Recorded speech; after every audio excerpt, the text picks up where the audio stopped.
কি করছো? এটা কি খুলছো? আমি খুলছি। কি? দেখো কি। আরে আচ্ছা, দেখো। আগে বলবো না, তুমি খোলো তারপরে।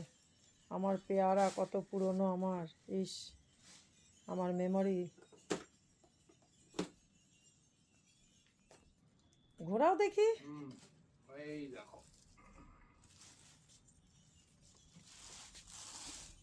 ওহো, আহারে আহারে, কি সুন্দর আমার মায়ের মুখটা রে, দারুণ লাগছে। কোথায় টাঙানো যায়? দিল্লি থেকে তো আনলাম, এখন রাখবো কোথায় এনাকে? সুন্দর একটা জায়গা করতে হবে। বন্ধুরা, এটা আমি কৃষ্ণনগর থেকে অনেক আগে কিনেছি। তা কত বছর হবে এটা কিনেছি আমরা? 10-12 বছর তো হবেই। 10-12 বছর হবে না, এটা অ্যাসোসিয়েট থেকে, এটা আমার প্রিন্সে না, অ্যাসোসিয়েট থেকে। তা আমার তো মনে হয় আমার বাবা থাকতে তা হয়ে গেল প্রায় 15 বছর তো হয়েই গেল মনে হয়। 15 না, বাবু যে বছর চলে গেল সেই বছরের নেওয়া এটা। চলে গেল তো আবার, হ্যাঁ আমাদের, হ্যাঁ। তো এই তো তখন মানে সেই তো সেবার গেছিলাম, মনে আছে অসুখ চলছিল।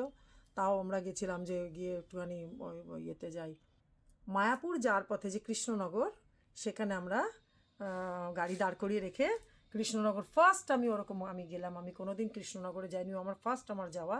তখন গিয়ে এই মা দুর্গাকে আমি নিয়ে এসেছি। কি মিষ্টি, মুখটা অ্যাজ ইট ইজ রয়েছে, কিচ্ছু হয়নি, মা যেমনকার তেমনই রয়েছে। আহা রে, ইস, মা তুমি মতলব আমার অ্যাসোসিয়েট থেকে প্রিন্স, প্রিন্স থেকে আমার এখন গুজরাটে আহমেদাবাদে আমার কাছে এসছে।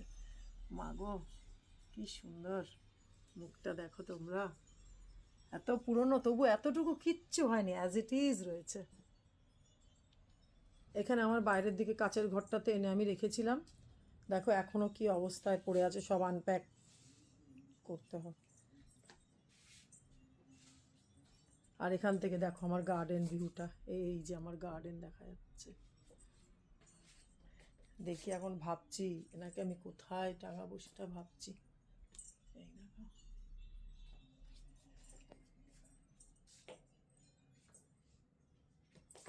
মা দুর্গাকে আমি কোথায় আমি টাঙালাম, আমি কোথায় ওনাকে আমি রাখবো, আমি পরে আমি দেখাবো, প্লেস করে আমি তারপর দেখাবো।